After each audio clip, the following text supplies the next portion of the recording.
Si tú fueras presidenta, ¿qué harías distinto? Yo hablaría menos de narcotráfico y más de crimen organizado. Si llegas a la presidencia y te pones seria respecto a la corrupción, pues mucha gente se va a quedar muy inquieta. Yo lo que quiero es un país donde la honestidad no sea un acto heroico. Estar contigo es estar con Felipe Calderón. Estar conmigo es estar conmigo, ¿no?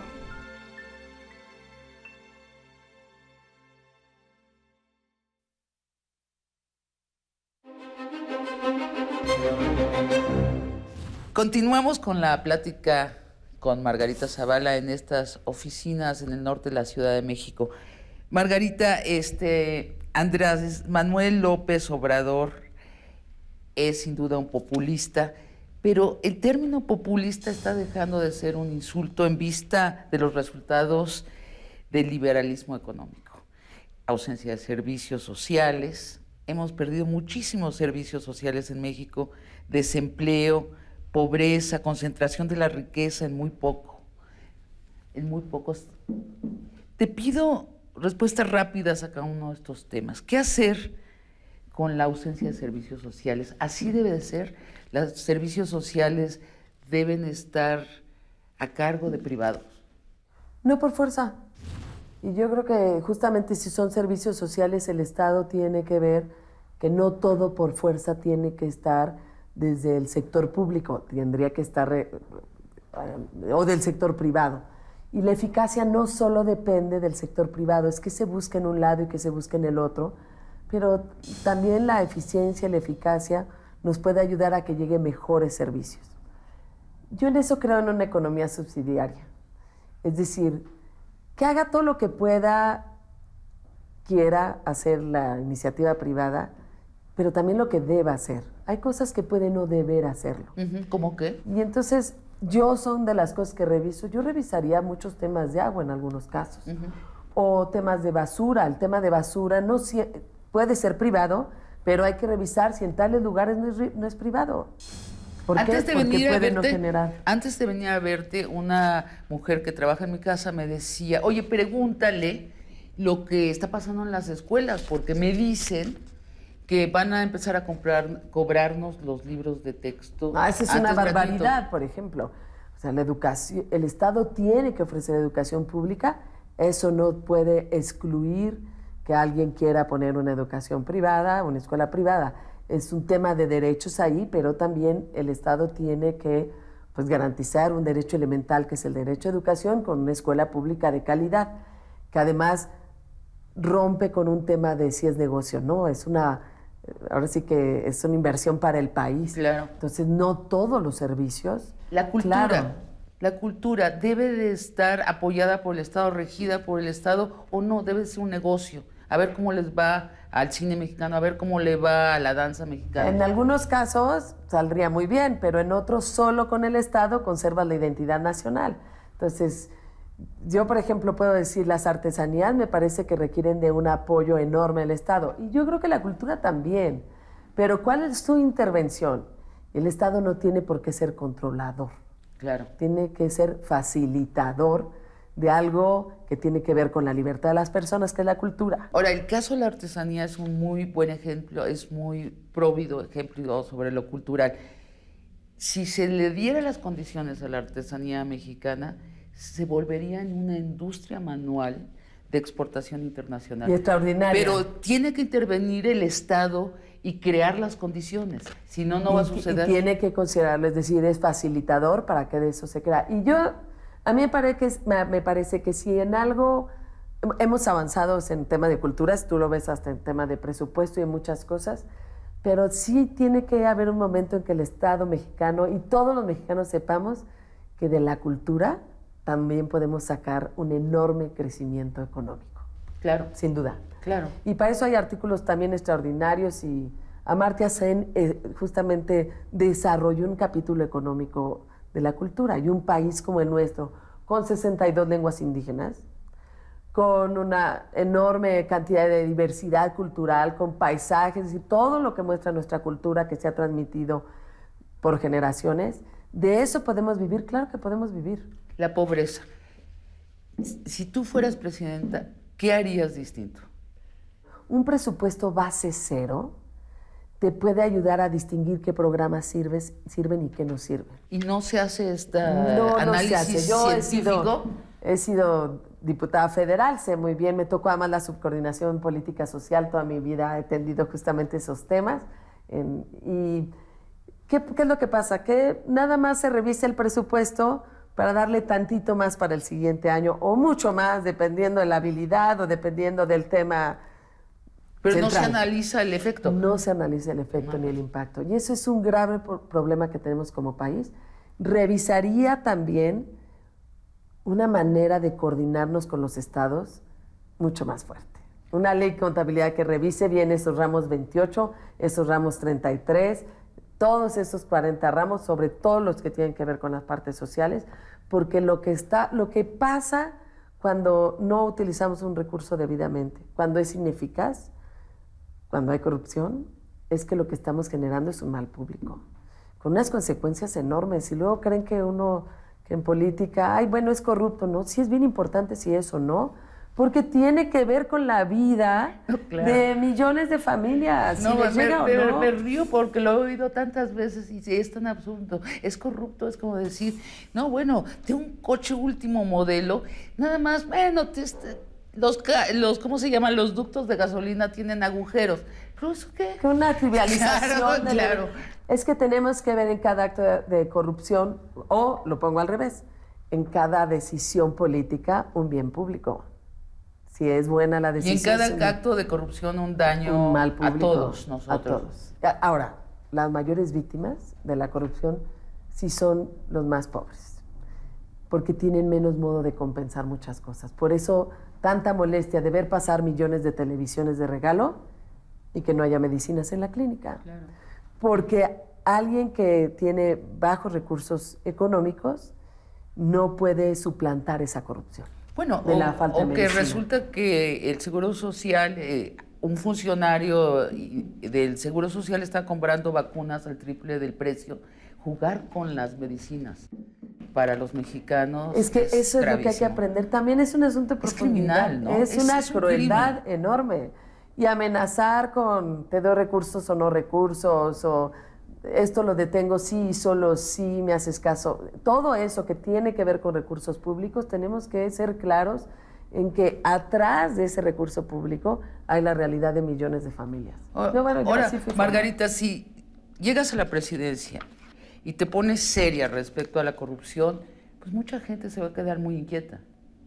A favor y en contra, y también Bueno, yo creo que la mayoría a favor, pero los afectados, porque no son tantos los corruptos. La mayoría de los mexicanos que han cometido actos de corrupción no quiere decir que son corruptos, sino así sobreviven el sistema. Hay una parte que es importante que la distingamos, ¿no? Yo lo que les digo, yo lo que quiero es un país donde la honestidad no sea un acto heroico. Y sí distingo, y sí hay que también distinguir que todos somos responsables de la corrupción, pero unos más que otros. Y me parece que sí tenemos que hacer más responsable al que está en la autoridad, porque es el que más daño hace. Claro. Es cierto que para que haya un corrupto necesito del otro lado otro, ¿no? El que paga la corrupción. El que paga la corrupción o el que vive por ella. Pero muchas veces las condiciones se pusieron desde el poder. Claro. Yo no estoy justificando esto, ni estoy haciendo un acto bueno el que aceptó la corrupción. pero sí lo explico. No, claro. Y tenemos que trabajar mucho más del lado de la autoridad, que somos los más responsables. Y un ciudadano, cualquier ciudadano puede pedirle a una autoridad más ética que la que se pide a sí mismo. Porque la diferencia entre uno y otro es enorme. Y me van a decir, los dos son ciudadanos. Sí, solo que uno con poder. Claro. Y con poder sobre el futuro del otro ciudadano. Entonces, sí me parece que por ahí es por donde tenemos que trabajar mucho más, y que las condiciones de corrupción respecto al sector privado, que no estoy justificando, pero que me lo explico. Pero es que simplemente a veces es la diferencia entre sobrevivir o no. Uno habla con empresarios y dicen, bueno, mi producto es excelente, llega el nuevo secretario de agua y decide que va a cambiar todo y ahora solo las especificaciones para tal modelo de medidores y resulta que solo se producen en Brasil y resulta que el socio de esa empresa de Brasil es el secretario. Entonces, ¿qué hace este empresario? ¿Quiebra heroicamente? ¿Se vuelve un mártir de la corrupción? ¿O eso? Va y dice, ¿cómo le hacemos? ¿No? Pues tiene que sobrevivir su empresa. No lo haría, es decir, yo no sería alguien, pero más allá de eso, a quien tengo que exigirle como Estado es a la autoridad, claro. Porque si no lo otro es una cadena. Entonces, sí tenemos que saber que nos toca exigirle, no solo como ciudadanos, sino el Estado y el sistema tiene que exigirle primero a la autoridad para que se legitime para perseguir al otro. Margarita, estar contigo es estar con Felipe Calderón. No, pero es parte, desde luego es una parte de mi historia, pero yo creo que, digamos, es un tema de identidad personal. Margarita Zavala, estar conmigo es estar conmigo, ¿no? Hay algo que se llama el calderonismo. Es una corriente filosófica, política. No, yo creo que nada más lo ponen algunos de los medios de comunicación. Pero pareciera que aluden a algo muy concreto. Sí. ¿Sí? ¿Hay algo, hay una manera de pensar afín entre Felipe Calderón y tú? No, pues seguramente sí, ¿no? Claro que sí, hemos sido formados en una clase media, con la política, viéndola en términos de bien común. Bueno, por supuesto que sí. Pero la parte del calderonismo, yo cuando utilizan esos motes más bien, no quiero agredir ni mucho menos, pero me parece que es nada más una idea práctica de juntar a varias gentes ahí. Y no, digamos, eso es como para juntar a todos los que estuvieron en esos 6 años, pero no es exactamente ahí. Yo creo que lo que nos une pues no solo a quienes hemos trabajado en el PAN y todos estos años, lo que nos puede unir es un tema de humanismo, de lo que es la política. Y hay otra serie de circunstancias, pero muchos de los que estaban en un lado están en otro, ¿no? Concretamente la gente suele aludir, cuando lo dicen de buena voluntad, suelen aludir a la guerra contra el crimen. ¿Tú proseguirías esa guerra? Que de hecho este gobierno la ha proseguido. En términos lo que muy parecidos. No ha hecho, es decir, no estoy de acuerdo exactamente con el término, pero entiendo perfectamente la pregunta. Uno de los problemas de este gobierno es que no se ha enfrentado. Entonces, ¿se han retractado? Digamos, en términos amplios, primero, digamos, la parte principal, al mal se le combate y desde el Estado se le combate. Entonces, al crimen organizado se le enfrenta. Y se le enfrenta, desde luego, con leyes, pero se le enfrenta valientemente. Entonces, esa parte es fundamental porque además el Estado es el único que lo puede enfrentar. Y eso a mí sí me queda muy claro y me parece que es un objetivo primordial. ¿Y este gobierno dices que se ha retirado de esa lucha? No tengo la menor duda, porque justamente cuando pasa un repliegue, lo que sucede es que el crimen coopta la autoridad. Y yo lo que vi en Tierra Blanca y lo que veo en Iguala, pues es el crimen organizado cooptando a la autoridad. Ya no, es decir, el crimen siendo autoridad. Ya no es la simulación, ya no es el no fui, ya no es ni siquiera el intermediario. Es la propia autoridad la que le entrega a los verdugos a unos jóvenes. Y eso tiene que ver con que se enfrenta o no se enfrenta. Si fueras presidenta, ¿tú regresarías a la estrategia del anterior sexenio, el que presidió Felipe Calderón? ¿O cómo cambiaría esa estrategia de enfrentar valientemente al crimen? Hay muchas cosas que tienen que cambiar, hasta porque los retos son muy distintos y el país es muy diferente. Tenemos además una enorme cantidad de organizaciones sociales, de académicos, de profesionistas especializados en ese tema, un avance en términos de tecnología. Hoy, por ejemplo, una figura como la del mando único se discute muy poco. Y antes, cuando se presentó, ni siquiera se quería discutir. Entonces, los retos son muy distintos. Pero bueno, ¿qué haría diferente? Que es como la idea, la parte principal. Yo hablaría menos de narcotráfico y más de crimen organizado, porque creo que uno de los temas fue el de comunicación. Yo pondría un poquito más el foco en los estados. Y este tema del mando único, que era importante, Sí es importante, pero la clave está en el control de confianza. Y no solo de los policías, sino también del Ministerio Público. Entonces hay que alargar también el tema del fortalecimiento de instituciones y de control de confianza de instituciones. Esas son de las cosas que incluso se han venido estudiando en estos años y que tenemos que transformar como país. Margarita, se nos está acabando el tiempo y quiero preguntarte, Hillary Clinton. Oye, Hillary Clinton está arriba en las encuestas en Estados Unidos, sería la primera mujer que fuera presidenta de Estados Unidos. Y hablemos también de Josefina Vázquez Mota. Josefina Vázquez Mota dijo, si yo gano, ganan todas las mujeres. Y sin duda a nivel simbólico era cierto. Yo creo que sí. Pero cuando se le preguntaban por políticas puntuales hacia las mujeres, no solo había un vacío, sino que Josefina tomó parte con la Iglesia, que es una institución patriarcal, en decir que las mujeres no tenemos derecho de decidir sobre nuestra maternidad. En cambio, Hillary Clinton dice, soy mujer, es importante simbólicamente, pero además toda mi vida la he dedicado a defender el derecho de las mujeres a decidir sobre su maternidad y también estoy garantizando la igualdad de pago por el mismo trabajo, ¿no? Dice, acá va a haber por fin igualdad para las mujeres en la fuerza laboral. Si tú fueras presidenta, sin duda sería un cambio simbólico importante. Pero, ¿qué le ofreces concretamente a las mujeres? ¿Qué nos ofreces concretamente? Sí, bueno. Además del símbolo. Sí, que no es menor. No es menor. No es menor. Pero no es suficiente. En ese sentido. No, yo creo que debemos hacer un discurso también hacia las mujeres. Pero no solo tiene que ver con una serie de derechos a los que tú te refieres, sino un poco del lado de igualdad en términos de oportunidades económicas, educativas. ¿Qué nos pasa, por ejemplo? Hoy ya, a diferencia de hace 6 años, hoy las mujeres están pareja en educación, en primaria, en secundaria, en preparatoria y en la universidad. Sí. Y el tema es que la movilidad social no es la misma entre los hombres que las mujeres cuando tienen esos títulos. El tema es que cuando ya no digamos que el salario es distinto, es que el puesto es distinto, sí, teniendo el mismo título. Y el abandono de las profesiones. Bueno, porque no tiene ningún sentido. Sí. Es decir, cuando se empieza a ver que no hay sentido. Entonces sí tenemos que hacer un esfuerzo enorme en términos de derechos de las mujeres, de la igualdad.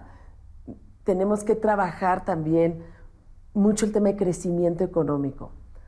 Porque en este afán de generar, y me parecen muy buenos, porque hemos estado cerca de ellos, de programas de política pública hacia las mujeres para microcréditos, nos quedamos en los microcréditos. Y las mujeres no solo tenemos el derecho a, sino toda la capacidad para pasar a los créditos de pequeña y mediana empresa, que hay una enorme diferencia. Entonces ahí tenemos que hacer un esfuerzo enorme en ese sentido. Yo creo que hay mucho que trabajar en términos de crecimiento económico, de crecimiento social y mucho que platicar en términos de nuestros derechos, sin duda alguna. Siempre, por muchas razones, me tocó ir a Beijing, que me parece que fue el punto de inflexión a favor de las mujeres, de políticas públicas a favor de las mujeres, pero no nos podemos quedar en esas políticas públicas que están asistiendo a las mujeres, sino políticas públicas que estén promoviendo a las mujeres, y en ese sentido hay muchísimo que avanzar. Y sin embargo, aunque me gustó mucho tu respuesta, voy a insistir, ya se nos acabó el tiempo, pero esto del derecho a decidir sobre la maternidad, ¿cuál es tu postura? Bueno, es que es posible que tengamos conceptos distintos, ¿no? Para mí hay derechos a decidir cuándo tener o no una maternidad, y para mí también hay derechos de un niño que no nace. Entonces, de decidir cuando estás embarazada y durante los primeros 3 meses. Pon la fecha. Decir, sí, no quiero tener este producto, no quiero que evolucione a ser un bebé. Sí, bueno, son los planteamientos distintos que todos hacemos. Y me parece que en un país como el nuestro, en donde el bien de la vida de que es concebido, el no nacido, es un bien muy valioso, pues tenemos que revisar cómo estamos hablando de ese derecho. Y si a mí me preguntan el tema del aborto, Yo estoy totalmente a favor de la vida del no nacido, como estoy también a favor de los derechos de las mujeres. ¿No metería a la cárcel a una mujer? No. Pero también tenemos que discutir, y yo no lo sacaría del tema penal, porque me parece que ahí deben estar protegidos. Hablemos de atenuantes, de cosas absolutorias, de todo cláusulas. ese tipo de... Sí, y revisemos bien cómo lo estamos haciendo, porque además finalmente no hay ninguna mujer por esa razón en la cárcel, ¿no? Yo creo que no habría razón alguna para pero que hubiera. ahora sí hay mujeres, hay cierto de ciento, te paso la lista, hay cierta de 116 pero yo no, mujeres pero en sí las cárceles. que te quede claro, mi oposición es que no se mete a una mujer a la cárcel por ese motivo. ¿Y se criminaliza el hecho de otra manera? Que no se criminalice. Que Y no como se muchos, criminalice. que no se criminalice una mujer, es que eso no sale. Es decir, no genera ningún bien, Así ni es. siquiera para la propia mujer. Se nos acabó el tiempo, no se nos acabaron las preguntas, pero sí se nos acabaron el tiempo. Hasta la próxima, Margarita Zavala, muchas gracias. Gracias.